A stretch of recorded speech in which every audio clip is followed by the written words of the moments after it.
Okay, let's unpack this. We have a very specific task from a listener today, and I really love the focus here.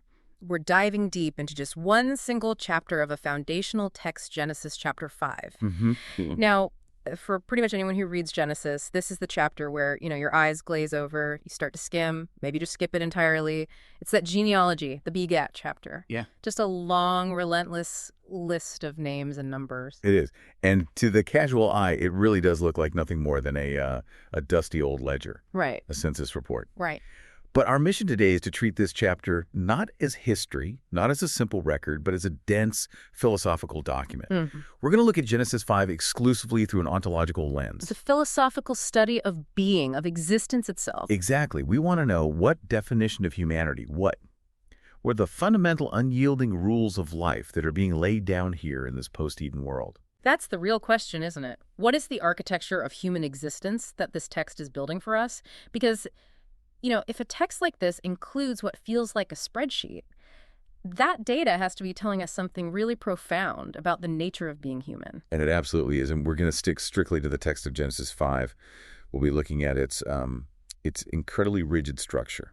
Every single entry, you'll notice, follows the exact same pattern. Name, age at fatherhood, the years they lived after that, total lifespan. And then that final mandatory statement, that finality. It's like the original life ledger. It's so structured you could almost feed it into a computer. And that structure, that's the key. That's what we need to focus on. What's so fascinating is that the sheer monotony, the repetitive quantitative data, that is the point. The boredom is the message. The boredom is the message. The format establishes this new normative, measurable reality of what it is to be human after the expulsion from the garden. It dictates the entire architecture of mortal existence. That pattern tells us everything about the category of being we're looking at, even before we get into the details of the individual. Okay, so let's jump right in. Let's establish that category. The first two verses seem to set the stage for everything that follows. They do. They're the prologue. The text begins, "This is the book of the generations of Adam. In the day that God created man, in the likeness of God made he him, male and female created he them, and blessed them, and called their name Adam in the day when they were created." So this prologue is, it's the anchor point for the whole chapter. It immediately frames all of human existence that falls within two, foundational characteristics from the original creation. And the first is that phrase, the likeness of God. Right, the likeness of God. It's a divine stamp of origin. It suggests that human being, at its absolute core, holds some kind of metaphysical connection to divine reality. So the source of our existence is transcendental, even if the current version of it is physical and, limited. Precisely. And the second characteristic is that name, Adam.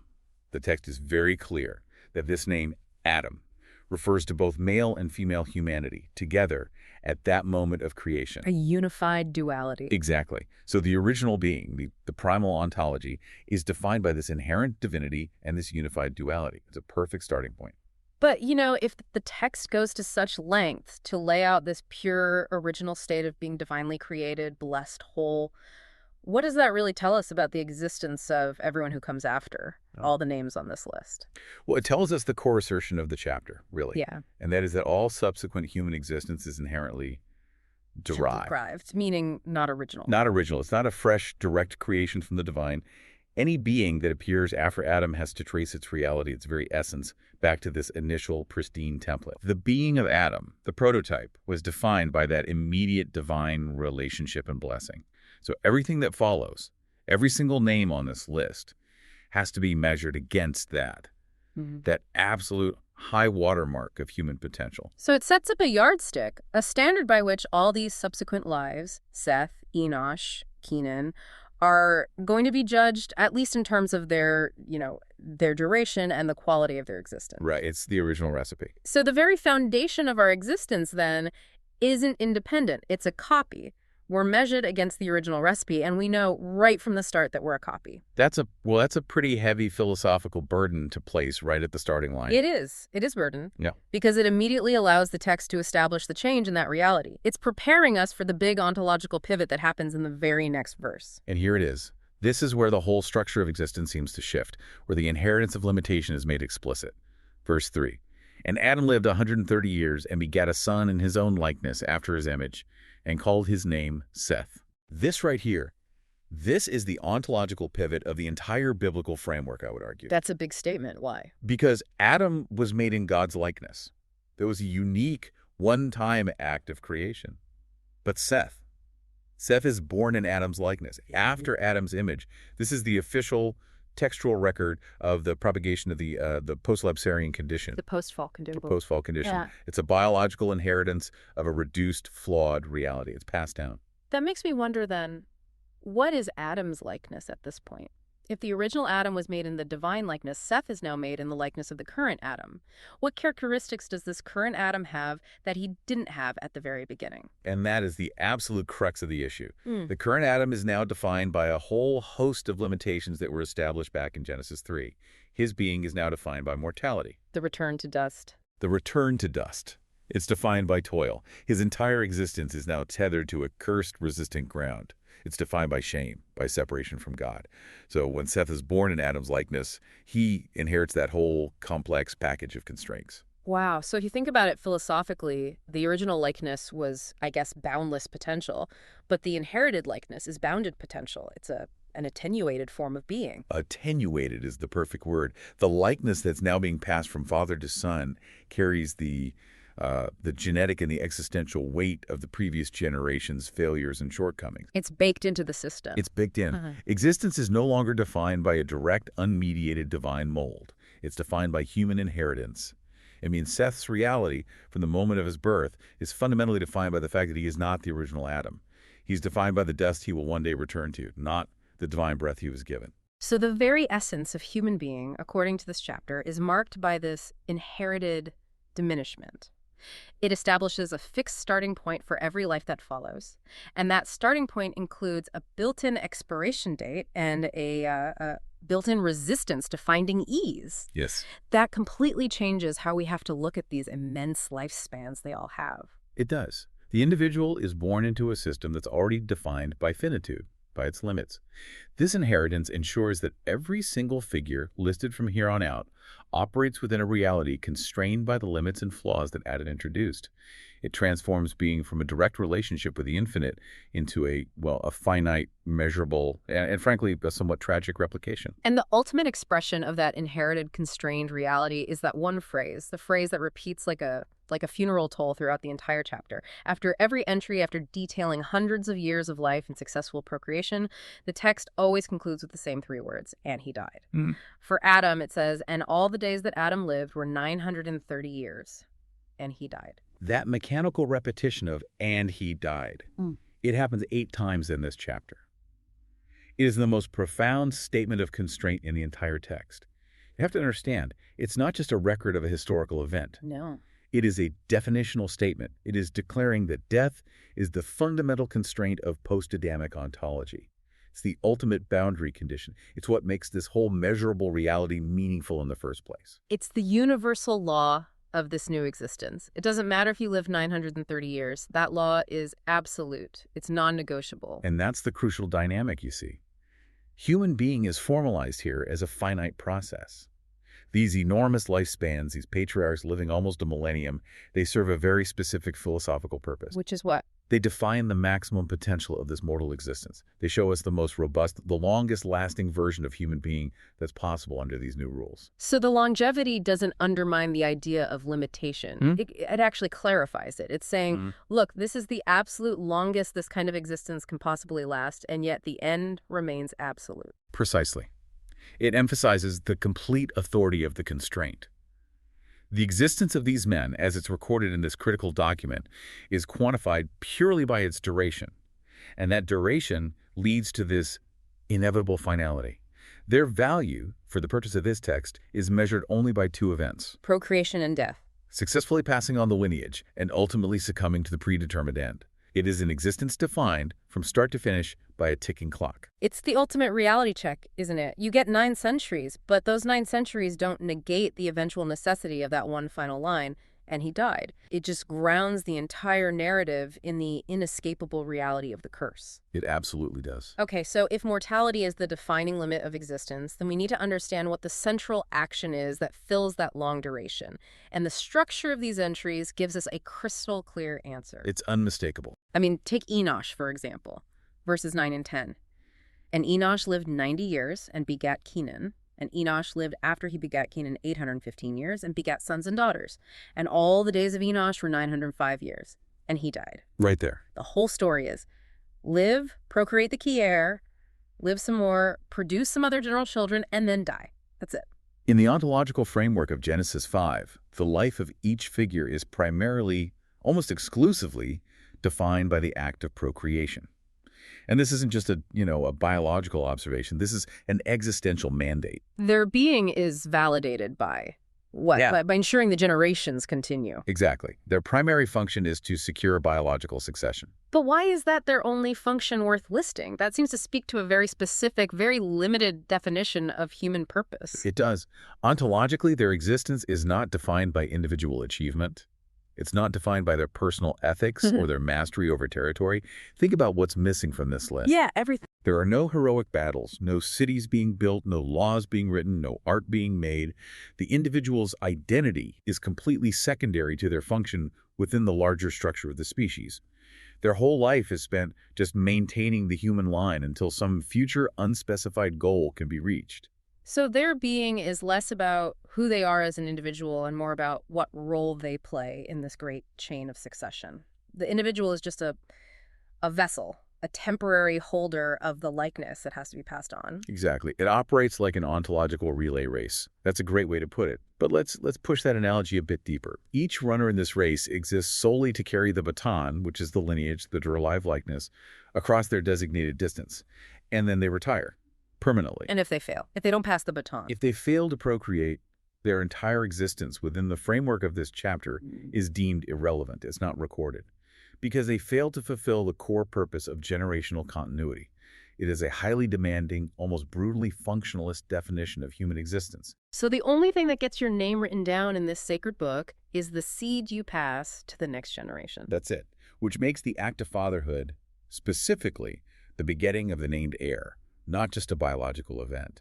It's the singular, recorded moment of existential success in a 900-year life. Wow, that's a massive burden to put on a man, whether he's 65 or 130 years old. It transforms procreation into the primary act of preserving existence itself.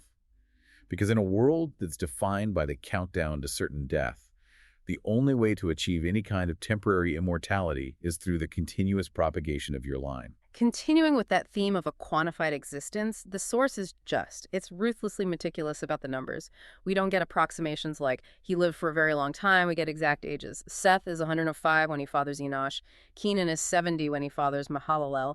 Why such precise chronometry for lives lived thousands of years ago? Well, the quantification of being through this meticulous chronometry is in itself a foundational philosophical statement. How so? It suggests that even with all the chaos and tragedy introduced by the fall, the divine order of time itself was not undermined.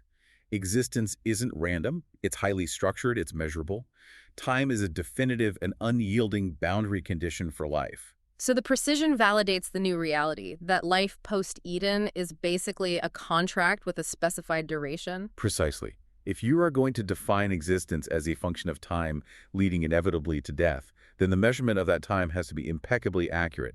Otherwise, the whole pattern, the whole argument, it just falls apart. The numbers are the proof. The numbers are the evidence that this is a reality defined by fixed boundaries, a reality you can calculate, you can even, in a way, predict. And within that measured time, we get to see the scale of early human potential. Let's focus on the figure who really defines the outer limit of this existence, Methuselah. Methuselah, who lived 969 years. 969. That's an almost unimaginable span of time for us today. What does including the oldest figure tell us about this architecture of being? Methuselah's age represents the near maximum potential of pre-flood mortality, and this serves a critical function. It defines the limitations of human vitality, even in its most robust possible form. I see. Even when you live for nearly a full millennium, the end is exactly the same. It's a philosophical marker that essentially says, this is as good as it can possibly get under this system, and it still ends in death. So 969 years is not a celebration of endless life. It's the absolute final statement on the maximum length of temporary life. Exactly. And the variation in the age at which they perform their essential function, fathering the heir, that's also revealing. Adam waits 130 years. Mahalalel fathers his heir just 65. Right. They all conform to the overall structure. live, procreate, die. Mm. But the specific rhythm of their individual lives varies. And this tension between the universal quantitative constraint of death at age X and the individualized duration within that life, that is the architecture of their derived being. Mm. It suggests a high degree of order, but not absolute determinism about their choices within that temporal cage. Yeah. I find that numerical structure itself just fascinating. It makes their lives feel less like stories, less like historical tales, and more like data points on a graph, all just validating the system itself. That's a perfect way to describe it. Now, to really appreciate the laser focus of Genesis 5, I think we have to look outside the window, so to speak. We have to look at what is conspicuously absent from this list.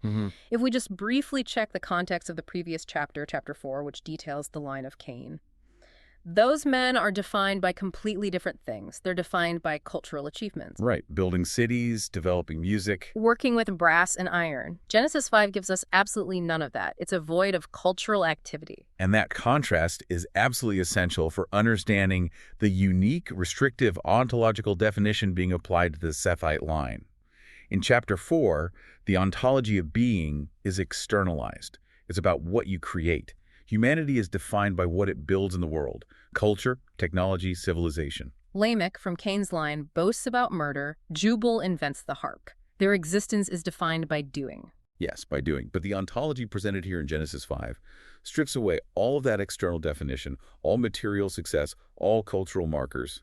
So you have to ask the question. Why? Why is this specific lineage defined only by being and enduring, rather than by achieving? This is a deliberate and, I think, profound literary and philosophical choice.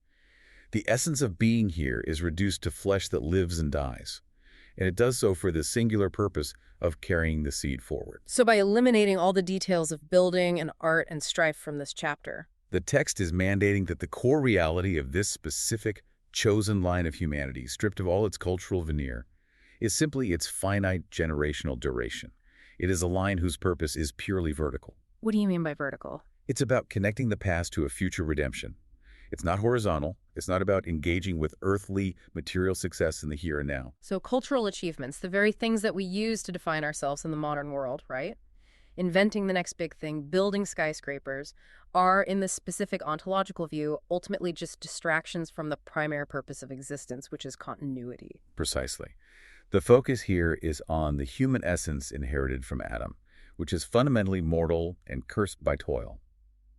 Cultural achievements, while they're not explicitly condemned, they are often linked to the line of Cain, which is also associated with, immediate violence and material pride. Okay. So Genesis 5 gives us this purified ontology, a being defined internally by its derived nature, its measurable duration, and its functional purpose. These men are essentially placeholders, existing only to get the lineage to Noah. That puts an immense, almost suffocating weight on the individual, doesn't it? Their entire 900 years of life are just compressed down to 2 data points, age at fatherhood and age at death.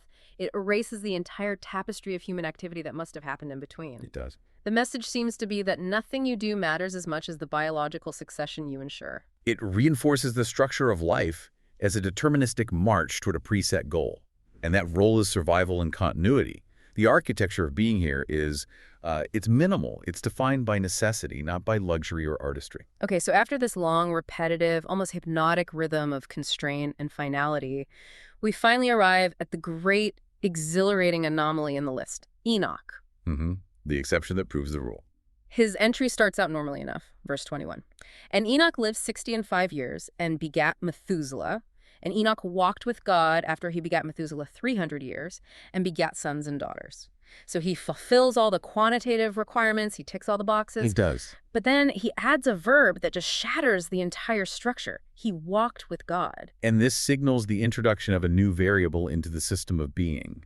A variable that is not biological, it's not chronological, it's about intentionality and relationship. For every other man on this list, their existence was measured passively by the time they spent on Earth and the biological links they produced. But Enoch introduces an active, chosen mode of being. It's a qualitative difference that's suddenly imposed on a purely quantitative structure. We are told for the very first time not just what a man did, begat children, but how he existed. He walked with God. And that phrase, it suggests a relationship that was sustained and active, and it was the defining feature of his life for 300 years. Yes. The others were constrained by their inheritance, which was Adam's likeness, and their inevitable end, which was death. But Enoch is defined by his active choice and his sustained participation with the divine. So his being moves beyond mere chronological fact. It moves beyond chronological fact and biological function to include a spiritual orientation. This actively reestablishes that primal vertical relationship with the divine that Adam's generation had lost. It's almost like everyone else is living horizontally, right? Constrained by the boundaries of time and the cursed ground they have to till. But Enoch suddenly added a vertical dimension to his existence. That is the perfect way to put it. This establishes the possibility that even within the strictly defined constraints of mortal, cursed existence, there is a pathway, a relational mode of being that can transcend the limits of the human condition. So his life is proof. His life is proof that mere duration is not the only measure of a life's worth. Qualitative commitment can fundamentally redefine your reality. And this qualitative difference in how he lived leads directly to the single most disruptive, most fascinating line in the entire chapter. It's the breaking of that universal law. Verse 24. And all the days of Enoch were 365 years, and Enoch walked with God, and he was not, for God took him. And there it is. The absolute rupture of the established ontological pattern. Everyone else was defined by the statement, and he died. But Enoch was not. He was not. His being didn't cease through biological decay, the natural conclusion of his assigned years, or that mandated return to dust. It ceased through a direct, immediate, and mysterious divine action. The text completely avoids the verb die. It's so deliberate, it uses the linguistic tool of absence. He disappeared. The curse from Genesis 3, the one that mandates unto dust shalt thou return, is effectively bypassed in one sudden, powerful sentence. The philosophical implication there is immense. Mortality, which was established as the non-negotiable definition of being for this entire lineage, is suddenly proven to be negotiable. Negotiable by relationship. Yes. The deterministic system is suddenly shown to have an escape clause. What's fascinating to me, too, is his age. He lived 365 years. That's the shortest lifespan listed in the entire chapter, barely a third of Adam's life. And that paradox is critical. It reinforces the idea that true existential transcendence is achieved through a qualitative intensity of being, walking with God, not merely through quantitative duration like living to be 900 years old. So he proves that even a brief life, if it's intense and devoted to that vertical relationship, can shatter the ultimate quantitative constraint of death. It suggests that if one reestablishes that primary relationship with the divine, the consequences of the derived, diminished likeness can actually be nullified. So the architecture of being that's laid out in Genesis 5, which seemed so rigid, so inescapable, suddenly it shows us that that rigid structure only applies if you stay within the confines of the horizontal earthly existence. The moment you introduce intentional divine relationship, the rules change completely. It suggests that humanity's destiny is not fixed merely by genetics or by time, but by intentional choices. And it raises a really provocative philosophical question. Which is? Was Enoch's longevity cut short because God took him? Or was his life perfectly fulfilled at 365 years because he had already achieved the ultimate qualitative goal? His absence becomes the ultimate commentary on the limitations of physical reality. After Enoch, the narrative returns to that familiar mortal rhythm. The lineage passes from Methuselah to his son, Lamech, and Lamech delivers the chapter's only real emotional, existential commentary when he's naming his son. It's a crucial moment. It says, And Lamech lived 182 years, and begat a son, and he called his name Noah, saying, This same shall comfort us in our work and in the toil of our hands, which cometh because of the ground which Jehovah hath cursed. This passage is so vital because it connects the numerical, measured ontology of Genesis 5 back explicitly to the emotional and physical reality of the curse from Genesis 3. The long lives of these men, these 900-year durations, are now explicitly defined by inherent, centuries-long suffering, work and toil. That really changes how you interpret those vast numbers. It's not 900 years of blissful ease. It's 900 years of grueling, relentless, cursed struggle against a resistant earth. What does an immense duration of toil like that imply about the human psyche? It implies an overwhelming existential burden. I mean, Lamech is articulating the universal weariness that must have been shared by the entire lineage. Their whole existence is a struggle against the physical world, a world that is actively hostile to them. For the individual, that has to mean centuries of delayed gratification, of exhaustion, of perpetual painful labor. The length of their lives only amplifies the weight of the curse. Absolutely. So the hope that Lamech expresses in naming his son Noah, which means rest or comfort, is a collective ontological longing.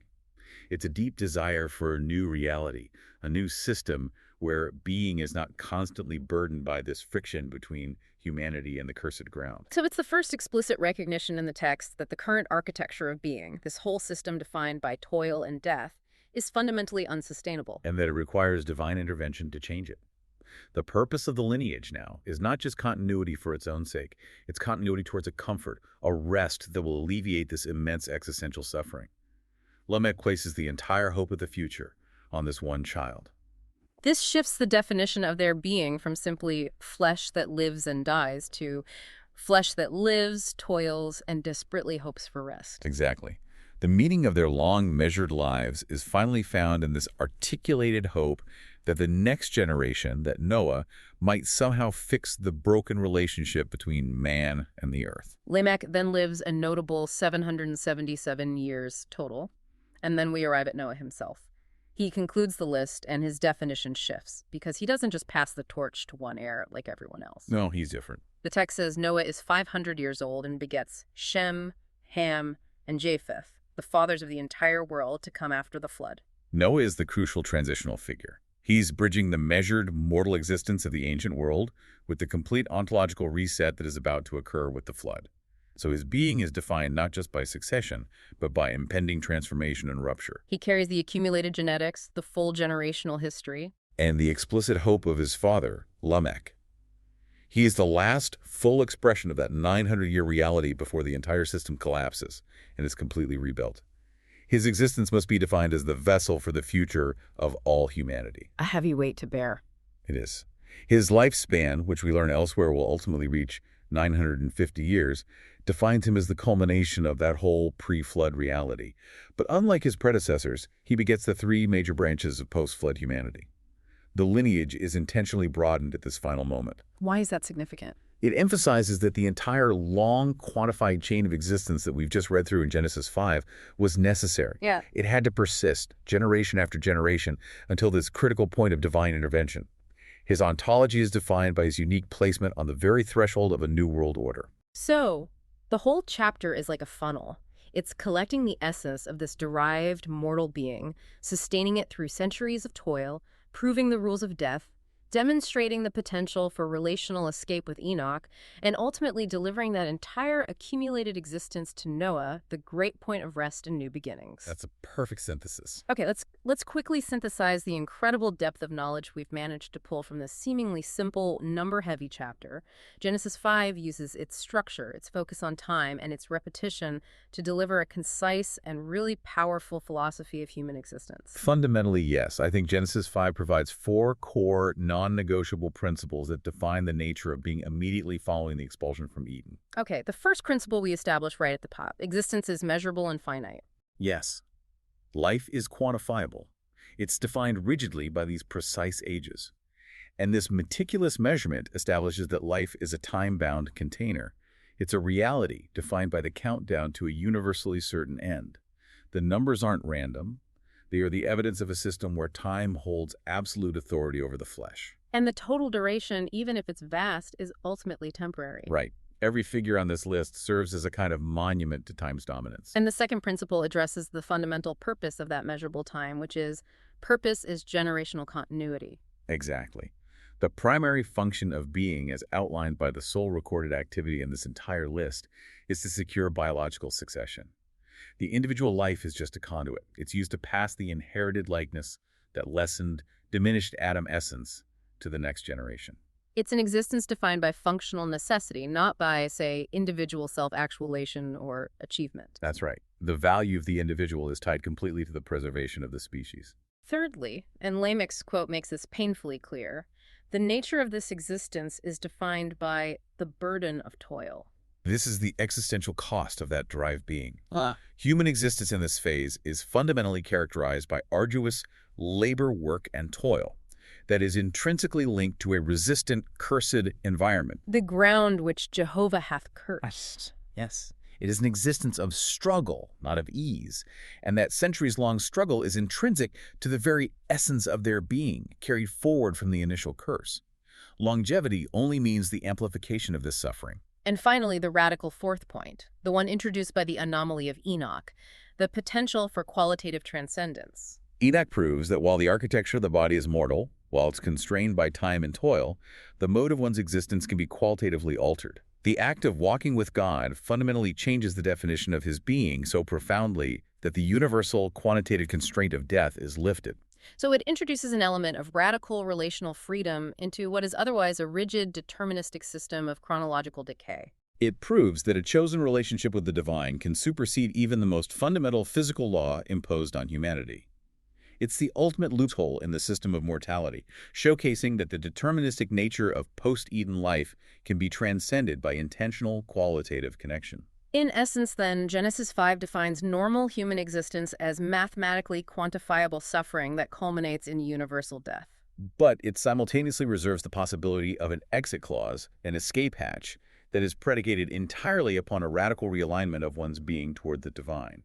We started with what really does appear to be the driest, most easily skipped list of names in all of foundational literature.